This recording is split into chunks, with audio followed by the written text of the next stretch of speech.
आज का जो न्यूमेरिकल अपन देखने वाले हैं उस न्यूमेरिकल में क्या है, तो आपको एक लैंग्वेज देगा, लैंग्वेज से आपको कुछ चीज़ें पकड़ी जाएगी। बहुत छोटा सा न्यूमेरिकल है क्योंकि कह रहा 75 ग्राम बेंजीन में, ये कितना है 75 ग्राम बेंजीन, मतलब में 75 ग्राम बेंजीन में का मतलब हो गया बेंजीन क्या है, विलायक है।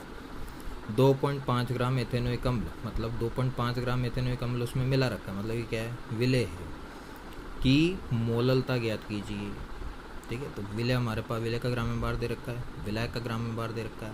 हमारा जो मोललता का सूत्र होता है वो क्या होता है, W1 गुणा 1000 बटा molecular weight of solute into विलायक का ग्राम में भार। W1 हमको दे रखा है 2.5, ये रहा। W2 हमको दे रखा है 75, ये रहा। और मोलिकुलर वेट निकालना है तो ये सूत्र दे रखा है। अब इस सूत्र के हिसाब से कार्बन कितने हैं, 2, तो 2 कार्बन का 12 इंटू 2।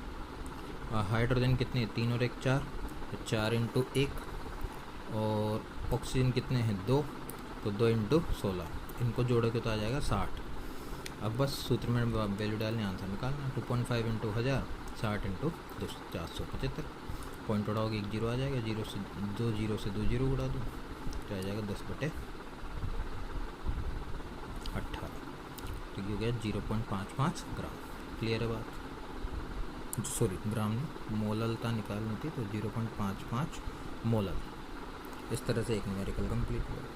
अगला न्यूमेरिकल आप देखें।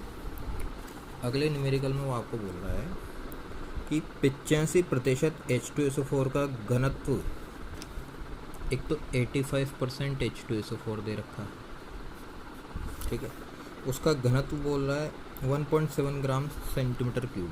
उसका घनत्व बोल रहा है 1.7 ग्राम सेंटीमीटर क्यूब, 1 ग्राम प्रति सेंटीमीटर क्यूब। इसके बाद में वो तो मुझे बोल रहा है कि उस विलेन का आयतन क्या होगा जिसमें 17 ग्राम H2SO4 घुला हुआ हो। ठीक है, उस विलेन का हमको आयतन निकालना है जिसमें क्या घुला हुआ हो, 17 ग्राम H2SO4 घुला हुआ। लॉजिकल क्वेश्चन है, थोड़ा सा दिमाग लगाने वाली बात है। अब इसमें देखिए, वो आपसे पहले बोल रहा है 85% H2SO4, तो इसको अपन कई बार कर चुके हैं। 85% H2SO4 का अर्थ क्या है, 85% H2SO4 का अर्थ है 100 ग्राम जो विलेन होगा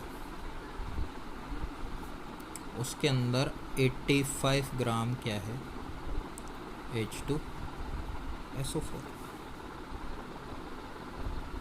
ठीक है, तो यहाँ से अपन चूकी बना ले बचपन की तरह, चूँकि 100 ग्राम में कितना है, 85 ग्राम।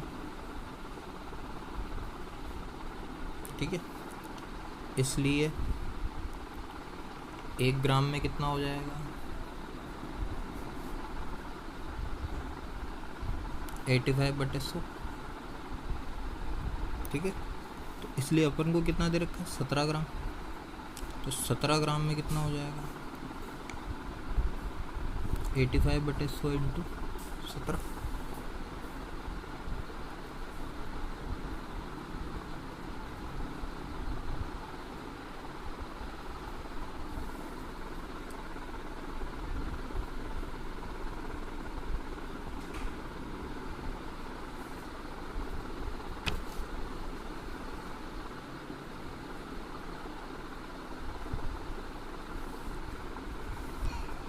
अरे सॉरी उल्टा कर गए थोड़ा सा, क्योंकि 85 ग्राम H2SO4 कितने में उपस्थित है, 100 ग्राम विलेन में, इसलिए 1 ग्राम कितने में उपस्थित होगा, 100/85। इसलिए 17 ग्राम कितने में उपस्थित होगा, 100/85 इंटू 17। तो 17 पंजे 85 हो जाएगा, 5 से 20 बार कट जाएगा, तो कितने ग्राम में उपस्थित होगा, 20 ग्राम। ठीक है, विलेन का निकालना था इसलिए विलेन को उधर कर, तो 20 ग्राम विलेन में 17 ग्राम क्या उपस्थित होगा, H2SO4।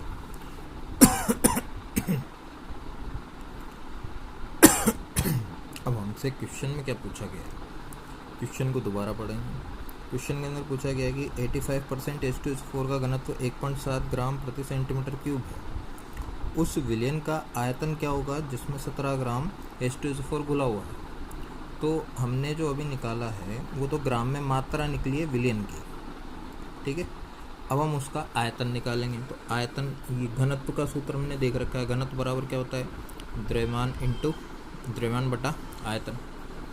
हमको निकालना है आयतन, तो हम क्या करेंगे, द्रव्यमान बटा घनत्व कर देंगे, ठीक है। विलयन का द्रव्यमान कितना है अपना, विलयन का द्रव्यमान है 100 ग्राम, सॉरी विलयन का 20 ग्राम अभी निकाला ना। विलयन का कितना है 20 ग्राम। घनत्व कितना दे रखा है क्वेश्चन के अंदर, 1.7 ग्राम, ठीक है। तो पॉइंट हटाएंगे तो क्या हो जाएगा, 200/17। इसको सॉल्व करेंगे तो क्या जाएगा, 11.76 ml। ये आ गया हमारा आयतन। क्या किया, सबसे पहले उसका अर्थ निकाला। 85% H2SO4 का मतलब 100 ग्राम विलयन में कितना उपस्थित है, 85 ग्राम H2SO4। फिर चूंकि बना दी कि 85 ग्राम H2SO4 उपस्थित है 100 ग्राम विलयन में, तो 1 ग्राम उपस्थित होगा 100/85 ग्राम विलयन में। तो 17 ग्राम उपस्थित होगा 100/85 इंटू 17 बराबर ही हो गया कटपिट के 20 ग्राम विलयन। यहाँ से हमने घनत्व वाला सूत्र लगा दिया। घनत्व बराबर द्रव्यमान बटा आयतन। आयतन निकालना था तो इसको इधर लेके इसको इधर ले आए। आयतन बराबर द्रव्यमान बटा घनत्व। द्रव्यमान कितना था 20, ये ऊपर निकाला, और घनत्व कितना था 1.7। क्वेश्चन में ऊपर दे रखा हमको। पॉइंट हटाएंगे तो ऊपर क्या आ जाएगी 0, 200/17। सोल्व करेंगे तो 11.76 ml। ये हमारे दोनों न्यूमेरिकल कंप्लीट हुए, ठीक है।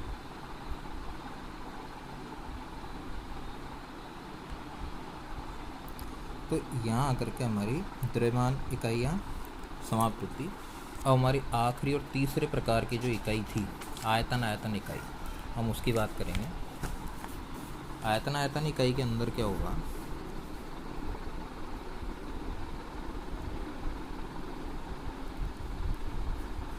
आयतन इकाइयों के अंदर हमारा जो विलय है वो भी आयतन की टर्म में होगा, और जो विलायक या विलयन है वो भी आयतन की ही टर्म के अंदर होगा। मतलब लीटर, मिलीलीटर, सेंटीमीटर क्यूब इसमें दिया हुआ होंगे दोनों, ठीक है। अब सबसे पहले हम इसमें देखेंगे आयतन भिन्न। आयतन भिन्न का मतलब है, हमने मोल भिन्न देखी थी, मोल प्रतिशत भी देखा था। मोल भिन्न में क्या होता था, जिसकी मोल भिन्न निकालनी है उसके मोल बटा कुल मोल। द्रव्यमान भिन्न में क्या देखा था, जिसका द्रव्यमान भिन्न निकालना हो उसका द्रव्यमान बटा कुल द्रव्यमान। ऐसे आयतन भिन्न में हम क्या देखेंगे, जिसका आयतन भिन्न निकालना हो उसका आयतन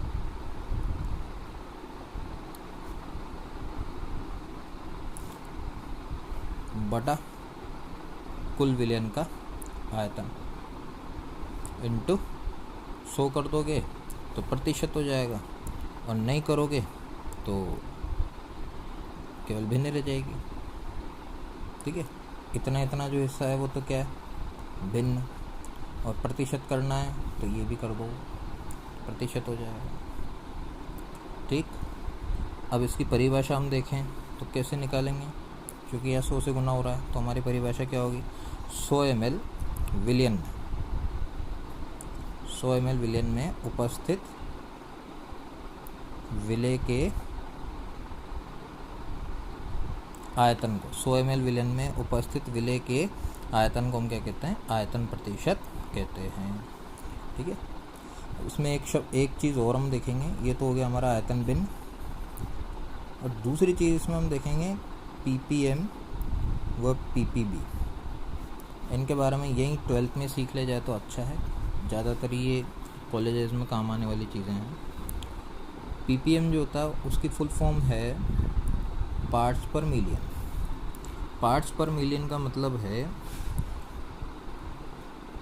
जैसे यहाँ हमने परिभाषा में 100 ml विलयन में उपस्थित विलय के आयतन को हम आयतन भिन्न कहते हैं। अब यहाँ 100 ml ले रखा है, तो अगर इसकी जगह हम 10 की घात 6 ले लें, यानी 10 की घात 6 भाग विलयन में उपस्थित विलेय के आयतन को या ग्राम में भार को हम क्या कहेंगे, ppm कहेंगे। इसी तरह 10 की घात 6 की जगह 10 की घात 9 ले लें, तो 10 की घात 9 भाग, अब वो भाग इसलिए ले रहे हैं कि वो आयतन में भी लिया जा सकता है, द्रव्यमान के रूप में भी लिया जा सकता है, इसलिए हम दोनों की जगह हम क्या ले रहे हैं, भाग।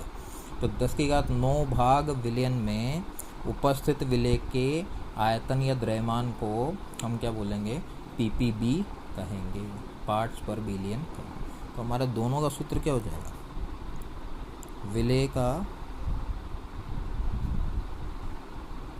आयतन या द्रव्यमान गुणा 10 की घात 6 बटा विलयन का आयतन या द्रव्यमान, ये तो हो गया ppm। और यहाँ 10 की घात 6 की जगह 10 की घात 9 कर दो तो हो जाएगा ppb, खत्म काम। यानी वही विलेय का आयतन या द्रव्यमान गुणा 10 की घात 9 बटा विलयन का आयतन या द्रव्यमान, तो क्या कहलाएगा, ppb, यानी पार्ट्स पर बिलियन। मिलियन मतलब 10 की घात 6, बिलियन मतलब 10 की घात 9। तो ये हमारी सांद्रता की इकाइयाँ थी।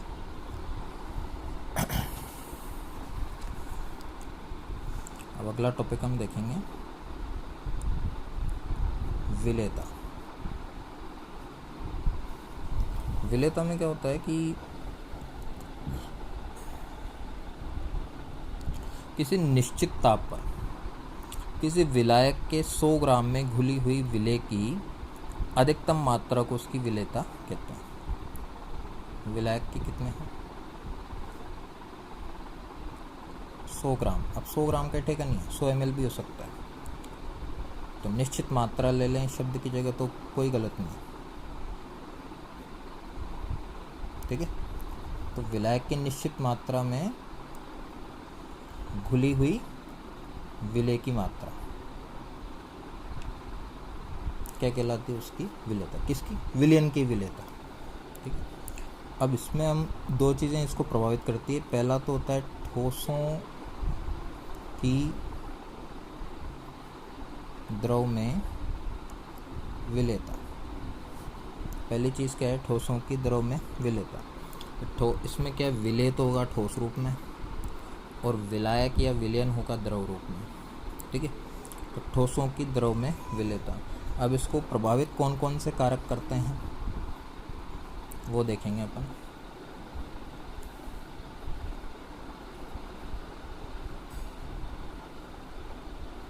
इसको प्रभावित करने वाले कारकों में सबसे पहले हम देखेंगे